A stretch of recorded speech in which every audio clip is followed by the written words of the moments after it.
Hebreus 7, versos 25 em diante, diz assim: Por isso, também pode salvar totalmente os que por ele se chegam a Deus, vivendo sempre para interceder por eles. Com efeito, nos convinha um sumo sacerdote como este, santo, inculpável, sem mácula, separado dos pecadores e feito mais alto do que os céus, que não tem necessidade, como os sumos sacerdotes, de oferecer todos os dias sacrifícios, primeiro por seus próprios pecados, depois pelos do povo, porque fez isto uma vez por todas, quando a si mesmo se ofereceu. Porque a lei constitui sumos sacerdotes a homens sujeitos à fraqueza, mas a palavra do juramento, que foi posterior à lei, constitui o Filho perfeito para sempre. Pai querido, mais uma vez, estamos aqui acercando-nos da Tua palavra e nós cremos no poder vivificador e instrutor desta palavra. O Senhor nos abençoe, nos dando entendimento, compreensão desta palavra. Ajuda-nos, Deus. Te pedimos em nome de Cristo, humildemente, ajuda-nos a compreender a Tua palavra, a entender o significado, a relevância e as implicações do ensino do Senhor para nós. É o nosso pedido em nome de Jesus. Amém. O verso 25 diz assim: Por isso, falando de Cristo, óbvio, também pode salvar totalmente os que por ele se chegam a Deus, vivendo sempre para interceder por eles.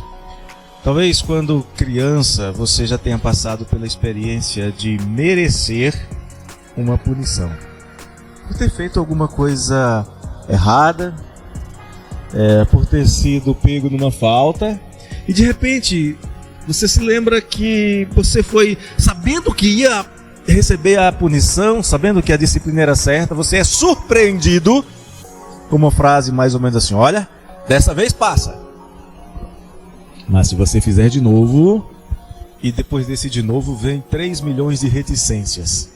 Você sabe que vem coisa ali. Essas reticências deixam embutida uma espécie de intenção ameaçadora de disciplinar o erro, se você fizer de novo, e ainda cobrar o anterior com todos os juros e agravantes possíveis. Fez uma vez, escapou. Fez a segunda, você vai levar o da primeira, da segunda, ainda mais alguma coisa para aprender. No nosso sistema judicial, aqui no Brasil, existe uma figura que para mim ela é esquisita, que é a do réu primário. O que é isso? É um instrumento por meio do qual uma pessoa, mesmo culpada, sem se arrepender inclusive, pode se livrar da punição por alguma ilicitude. Mas esse mesmo instituto do réu primário também deixa a possibilidade de que, se você fizer de novo, o fato de você ser reincidente funciona como um agravante. Na prática, é um perdão que não é bem perdão assim. Lá no Antigo Testamento estava implícita a ideia de que um sacrifício seria aceito somente em relação ao pecado específico. Cometeu um pecado, apresenta o seu sacrifício. E os outros pecados? Para cada pecado, o seu sacrifício. O perdão era concedido em relação àquele sacrifício, aquele ato de contrição. Mas também havia no Antigo Testamento uma figura, o estatuto do fim de algumas condenações, inclusive condenações graves como homicídio, em determinadas circunstâncias, no caso da morte do sacerdote. Morreu o sacerdote, a pessoa, por exemplo, que havia cometido um homicídio acidental e estava obrigado a ficar longe da sua família nas cidades de refúgio, morreu o sacerdote, ele podia voltar. Mudou o sacerdote, mudou a legislação, é como se zerasse. Mas referindo-se ao sacrifício de Cristo, por causa da perenidade e da imutabilidade desse sacerdócio, não há como oferecer sacrifícios constantes a cada pecado cometido. E não haveria também como, por exemplo, extinguir a pena para um assassino, nos parâmetros de número 35, ou seja, um assassino não teria possibilidade alguma de perdão, estava condenado para sempre. Mas a salvação que Jesus oferece, segundo o texto, ela é plena. O texto diz que ele salva totalmente. Ela não é parcial, ela não se prende a repetições de atos sacrificiais, porque o sacrifício de Cristo foi perfeitamente eficiente, de uma vez por todas. A gente vai ver isso quando estudar Hebreus 9. Cristo salva totalmente os que nele creem, porque a acusação contra os crentes foi inteiramente removida, está em Colossenses 2,14. O preço do pecado foi inteiramente pago, 1 de João 4,10. Foi encravado lá na cruz do Calvário, quando o Senhor Jesus exclamou: está consumado. Tetelestai, está pago. Ou seja, a salvação de Jesus é plena, porque ele salva sem deixar nenhuma parte da sua obra inacabada. E o escritor aos Hebreus vai usar uma palavrinha aqui, ele vai fazer um jogo de palavras neste versículo. Ele vai usar uma palavrinha grega que é panteles, e depois vai usar pantote. Salvação plena e intercessão permanente. A ideia é de que é perfeito. Jesus não deixou nenhuma parte de sua obra inacabada, ele fez perfeitamente em favor daqueles que nele creem. A Bíblia diz que Jesus lhes dá a vida eterna para que eles jamais pereçam. E também não há necessidade de nós completarmos ou oferecermos novos sacrifícios. Carregar um pedaço de madeira por dezenas de quilômetros e etc. Essas coisas todas, a Bíblia diz que são desnecessárias. João 10, 28.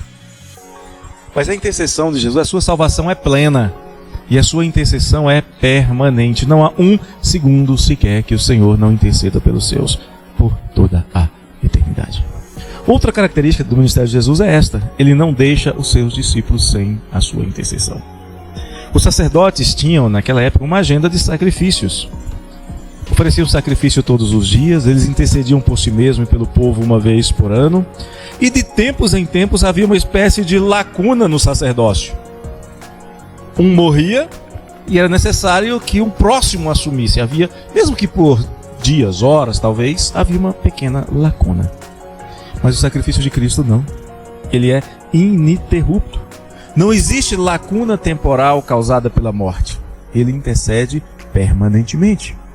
E os que o seguem, os crentes no Senhor Jesus, sempre contam com o seu favor. Sempre contam com a sua intercessão. E é interessante que não é uma intercessão passiva.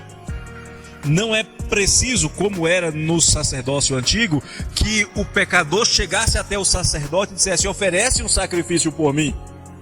A intercessão de Cristo é ativa. Ele age, ele busca, ele alcança e ele ilumina com sua graça os que lhe pertencem. Aliás, esta palavra intercessão tem esse sentido de iluminar com graça, derramar da sua graça.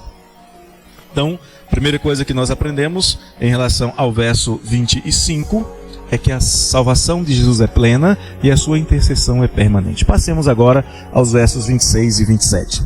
Com efeito, nos convinha um sumo sacerdote como este, santo, inculpável, sem mácula, separado dos pecadores e feito mais alto do que os céus. Que não tem necessidade, como os sumos sacerdotes, de oferecer todos os dias sacrifícios, primeiro por seus próprios pecados, depois pelos do povo, porque fez isto uma vez por todas, quando a si mesmo se ofereceu. Veja quantas coisas maravilhosas são ditas do sacrifício de Cristo, do sacerdócio de Cristo. Você já parou para se perguntar por que é razoável, é lógico, é inteligente, é sábio preferir o sacrifício de Cristo a qualquer outro sacrifício, preferir o sacerdócio de Cristo a qualquer outro sacerdócio? Quando você escolhe qualquer coisa, você certamente faz isso pensando em qualidades, em benefícios, em características destas coisas que possam lhe agradar ou satisfazer suas preferências ou suas necessidades. Isso faz essa parte da minha vida. Talvez você não tenha feito isso em relação ao seu trabalho, ou talvez não tenha feito isso em relação à cidade que você mora. Mas muitas vezes nós fazemos escolhas observando benefícios e interesses. Em algumas poucas é uma questão de disponibilidade, mais do que de escolha. Tem gente que trabalha no que pode, no que consegue, embora gostasse, embora desejasse trabalhar em outra coisa. Mas olha quanta coisa interessante é dito do sacerdócio de Cristo. Primeiro, que ele é conveniente. Nos convinha um sumo sacerdote como este. E é justamente sobre isso, sobre conveniência, que começamos a analisar o sacerdócio de Cristo. O escritor diz que o sacerdócio de Cristo é conveniente para nós. Numa época em que há muita religiosidade de conveniência, nós precisamos definir melhor isso aqui. Tem, por exemplo, gente que se diz religioso para vender disco. É uma religião de conveniências. Tem gente que se diz religioso para conseguir votos. Agora nós temos até um comunista ateu, historicamente ateu, que está posando com Bíblia na mão. É religiosidade de conveniência. Tem até partido político de conveniência, partido socialista cristão, como se socialismo e comunismo pudessem ao mesmo tempo ser cristão. Não pode. Então vamos definir aqui um pouquinho o que é esse conveniente. A palavra grega para conveniente, que aqui é traduzido por convinha, tem um significado original de algo que sobressai, algo que é manifestamente superior, adequado e apropriado. Sabe o que isso significa? Que todos os pecadores precisam de um Salvador que seja eficiente, que salve eficazmente. E nunca houve, não havia, nem vai haver qualquer sacerdócio humano capaz de fazer isso, salvar completamente. Nenhum é conveniente. Ninguém é capaz de salvar a si mesmo. Por isso os sacerdotes faziam sacrifício em seu próprio favor, ou salvar a outra pessoa. Por isso que a Bíblia diz que é tolice tentar. Salmo 49, versos 7 e 8. E é por isso então que Cristo é o nosso sacerdote conveniente. Só Ele consegue suprir a carência que o homem tem. Só Ele e ninguém mais é capaz de salvar completamente o pecador. Está em Atos 4:12. Só Ele supre esta necessidade. Por isso que só Ele é conveniente. Depois o texto diz que o sacerdócio de Cristo é santo. De novo, a gente tem que parar para pensar. Por causa da nossa formação cultural, existe uma certa confusão entre o conceito de santidade e de ser sem pecado. Estão ligados, mas não significam absolutamente a mesma coisa. Santidade tem a ver com a essência, com aquilo que se é. É por isso que os demônios ficam desesperados diante de Jesus em Lucas 4. Eles conseguem perceber ali a fugindo aos olhos humanos. Eles sabiam que estavam diante de alguém que era diferente de todos os demais seres humanos. Eles estavam diante daquele cuja essência é ser santo. Por isso eles dizem: Tu és o Santo de Deus. Esse reconhecimento também houve nos crentes, nos discípulos de Jesus, um pouco mais tardio. É encontrado nos discípulos quando eles receberam o dom de ver o invisível, quando receberam o dom da fé. Por isso eles puderam crer e reconhecer quem Jesus é, o Santo de Deus. Está lá em João 6,69. Mas os incrédulos não puderam ver isso. Não puderam reconhecer Jesus como o Santo de Deus. Eles mostraram que preferiam, por exemplo, um pecador, um assassino, Barrabás, ao santo, ao autor da vida. Exatamente como porcos preferem a sujeira. Exatamente como os filhos das trevas vão preferir as trevas. Isso está em Atos, capítulo 3, verso 14. Deixa eu fazer uma pergunta para você. Você pediria a alguém totalmente apodrecido com uma lepra, por exemplo, para limpar um ferimento em você, por mais simples que esse ferimento fosse? Não. Mas alguém puro, alguém limpo. Provavelmente você nunca conseguiu perceber perfeitamente as intenções das pessoas com as quais você se relaciona. E talvez você mesmo não seja honesto o suficiente para admitir muitas vezes que as suas intenções são diferentes dos pensamentos e dos argumentos que você usa, seja para os outros, seja para si mesmo, para justificar o seu querer ou porque você faz alguma coisa. Em Hebreus 4:12 fala sobre a possibilidade de propósitos e pensamentos serem diferentes. E se a Bíblia diz que é possível ter discernimento do que se quer, propósito, do que se raciocina, pensamento, é porque muitas vezes pode haver intenções ocultas e pecaminosas, às vezes até insuspeitas por você mesmo no seu coração, e muitas vezes é corrupto. Mas em Jesus não existe isso. Em Jesus não existe esta duplicidade, não há essa mancha moral em Jesus. Não existe falha de caráter em Deus. Ele é reto em tudo. em todos os seus caminhos. É o que ele diz em Deuteronômio 32:4. Vou fazer uma pergunta, mais uma. Você confiaria o destino da sua empresa, de sua família, a educação dos seus filhos, ou até o destino eterno de sua alma a uma pessoa que você sabe que o caráter não é digno de confiança? Outra característica do sacerdócio de Cristo é que é sem pecado. A Bíblia continua descrevendo a superioridade de Jesus, mostrando que, diferente dos sacerdotes humanos, que tinham que oferecer sacrifícios por si mesmos continuamente, porque eles eram pecadores, esta exigência de sacrifícios constantes não se aplica a Jesus, por causa da sua santidade. Essa exigência de oferecer sacrifício por si mesmo não se aplica a Jesus, porque não havia pecado nele. Os inimigos de Jesus, escribas, fariseus, herodianos e etc., eles ousaram falar coisas absurdas sobre Jesus. Por exemplo, em Lucas 11, eles dizem que Jesus era aliado de Beelzebul. Eles chegam a afirmar que Jesus talvez fosse louco ou possesso de espíritos imundos. Mas quando Jesus pergunta, vem cá, vocês são capazes de me acusar de algum pecado? Em João 10 eles se calam. Não conseguem. E quando fazem isso é por meio de distorção das palavras de Jesus e com testemunhas mentirosas.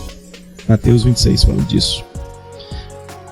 Mas sabiam que até mesmo essas testemunhas mentirosas que são levantadas contra Jesus já estava predito nas Escrituras, lá no Salmo 27. Não era surpreendente para ele. Mais uma perguntinha. Você confiaria em tempos normais o destino de uma causa sua na justiça a um representante legal, um advogado, que fosse procurado pela justiça exatamente pelo crime de estelionato contra os seus clientes? Acho que não. Pois é. Então, se nós precisamos de um sumo sacerdote que nos represente adequadamente, ele não pode ser culpado do mesmo crime que nós somos culpados. Ele não pode ter o mesmo pecado que nós temos. Tem que ser diferente de nós. É o caso de Cristo. Mas o texto continua falando que o sacerdócio de Cristo é superior. E esse conceito de eficácia e superioridade, nossa geração conhece muito bem. Há 100 anos, 50 anos atrás, 60 anos atrás talvez, um carro era um carro, qualquer carro servia, levava a gente de um lado para o outro. Desde que levasse, o nível de conforto era mais ou menos parecido. Mas a maioria de nós gostaria hoje de trocar de celular ou de computador pelo menos todo final de ano, se fosse possível, né? Porque todo ano saem celulares e computadores mais novos e mais rápidos, mais estáveis, mais eficientes, que erram menos. A próxima geração de processadores certamente vai ser superior à que nós temos hoje. E por que a gente não troca? Por causa de algumas impossibilidades. O bolso não aguenta. Então, somente por impossibilidade, alguém deixa de usufruir do que é superior para ficar com o que é o antigo, o antiquado, o obsoleto e ultrapassado. Você trocaria o seu celular, esse smartphone que você tem aí, mesmo simplesinho? Aliás, vou deixar a pergunta para daqui a pouco. Quando olhamos para o sacerdócio levítico, ele é inferior, ele é ineficiente, embora tenha sido útil a um propósito de servir como aio, mas ele era incapaz de produzir a perfeição em quem quer que fosse, inclusive no próprio sumo sacerdote que o oficiava. Porque era um sacerdócio cujos membros eram retirados do meio de homens. E a sua genealogia remontava a Levi, que também era um homem, que também estava entre aqueles que aceitaram vender o seu próprio irmão, também era pecador. Também ele era. Mas esse sacerdócio de Levi foi substituído de maneira plenamente satisfatória e com resultados celestiais superiores pelo sacerdócio de Cristo, o nosso grande sumo sacerdote. O único sacerdote que penetra além do véu, que vai além dos templos construídos por mãos humanas. Eu tenho certeza que você trocaria o seu celular que você tem aí na tua mão agora por um de última geração. Se trocar um pelo outro sem pagar nada, você trocaria? Novinho. Você trocaria, no entanto, esse smartphone seu que trava toda hora, que tem hora que dá vontade de jogar na parede? Você trocaria por um estiloso StarTAC Motorola da década de 90 do milênio passado? Trocaria? Não. Você não troca o que é melhor pelo pior. Você vai trocar o pior pelo melhor. E por fim, nesta sessão, o sacrifício de Cristo é eficaz. Tudo que é humano é imperfeito. É imperfeito porque não é permanente, é imperfeito porque se desgasta, é imperfeito porque falha, é imperfeito porque tem a marca da mão do homem, a marca da presença do pecado, desde que o homem foi concebido.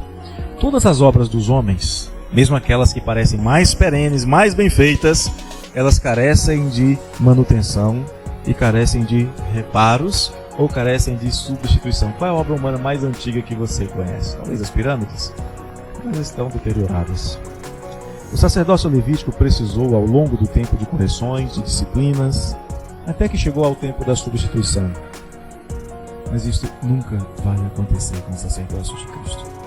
Porque o sacerdócio de Cristo é perfeito. Não precisa ser consertado. Não precisa ser repetido. Não pode ser substituído. O que Cristo fez e faz é eficiente de uma vez por todas. Cristo obteve, para os que nele creem, algo muito mais eficiente do que o perdão de um pecado específico. Em Hebreus 9,12 diz que ele obteve o perdão eterno. Obteve a purificação, não de alguns, mas de todos os pecados e iniquidades, porque os tomou sobre si mesmo, tornando então desnecessários todos os novos sacrifícios. Ou tornando necessário, como alguns desnecessário, na verdade, como alguns fazem hoje, a tentativa de repetir, embora simbolicamente, o sacrifício de Cristo. Isso é desnecessário, não precisa. Concluindo, verso de número 28. Porque a lei constitui sumos sacerdotes a homens sujeitos à fraqueza, mas a palavra do juramento, que foi posterior à lei, constitui o Filho perfeito para sempre. Qual a diferença fundamental entre o sacerdócio levítico e o de Cristo? A resposta bíblica é simples. Porque os primeiros, no plural, porque o número de sacerdotes humanos era elevado, devido ao fato de estarem um substituindo o outro por causa da morte, porque os primeiros são considerados fracos. E a palavra para fraco, sujeitos à fraqueza, significa débil em sua própria natureza. É algo que é impossível de ser melhorado. É algo que não tem a capacidade requerida para um determinado propósito. É algo que é incapaz de reprimir desejos corruptos ou fazer coisas gloriosas. Essa palavra fraqueza tem todo esse significado. Esta é a definição que a Bíblia nos dá a respeito do sacerdócio dos filhos de Levi. Eles não podiam resistir ao pecado, eles não podiam derrotar o pecado em seu próprio favor, e eles também não podiam vencer o pecado em favor daqueles a quem eles representavam. Por isso, débeis. Então é por isso que, por sua fraqueza, por sua ineficiência, por sua incapacidade de conduzir alguém à perfeição, que o sacerdócio levítico precisava ser substituído após cumprir o seu papel de aio. Ele já não era mais necessário, uma vez que o tempo da maturidade havia chegado, o tempo de Cristo havia chegado. Já o sacerdócio de Cristo é o sacerdócio do próprio Filho de Deus. Aqui ele é denominado de perfeito para sempre. E essa palavra perfeito tem origem em uma outra palavrinha, teleios, que significa algo que é completo, realizado. Aquilo ou aquele ao qual não falta absolutamente nada, que não tem falha, que não pode ser nem piorado, nem melhorado. Cristo não pode ser piorado. Cristo não pode ser melhorado. Uma coisa que é perfeita, ela não pode ser piorada, porque se puder tem falha. E também não pode ser melhorada, porque se precisa melhorar é porque não era perfeito. E nesse sentido, então, perfeito significa aquilo que leva ao cabo um fim proposto, que alcança totalmente o objetivo da sua existência. E que objetivo é esse? Conduzir os filhos ao Pai Celestial depois de havê-los aperfeiçoado. É isso que Cristo faz conosco, está em 1 de Pedro 5,10. É isso que Cristo faz com a igreja, que é a união dos que foram aperfeiçoados, que será apresentada ao noivo de maneira gloriosa e sem mácula. Esse é o fim da existência do sacerdócio de Cristo. E fim aqui não é no sentido de término, não, é de finalidade. É para isso que ele veio. Ele diz que veio ao mundo para salvar pecadores, como nós somos. E é exatamente isso que ele faz, perfeitamente. Nenhum dos que o Pai lhe deu se perde. Salvar completamente aqueles que creem em Jesus é a sua missão. E isso ele faz perfeitamente, sem haver necessidade de que ninguém ofereça qualquer tipo de complemento. Pois a religião da fé em Cristo é perfeita e é expressa através de um novo estilo de vida. Porque os que creem foram tornados participantes de uma herança eterna, sem mácula. Foram chamados para uma herança perfeita através de uma morte. Toda herança pressupõe uma morte. Uma só, de efeito eterno e inigualável. A morte do Cordeiro de Deus. A morte do próprio Filho de Deus, Cristo Jesus, o qual ressuscitou e reina gloriosamente. Como o nosso grande sumo sacerdote é perfeito, também nós devemos nos empenhar em sermos tais quais. Seja perfeitos, ou perfeitos. Eu vou expressar isso. Que o Senhor nos ajude a compreender as implicações da perfeição do sacrifício de Cristo. Já temos, já recebemos, já experimentamos esta nova vida que Ele tem para nós. Ainda lutamos contra o pecado. Ainda estamos sendo aperfeiçoados, mas esta é uma obra que começou e que terminará. É o que Paulo diz assim: eu sei, estou bem certo, em quem tenho crido. Paulo diz que todo aquele que nele crê será aperfeiçoado, porque Cristo começa e completa a sua boa obra nisso.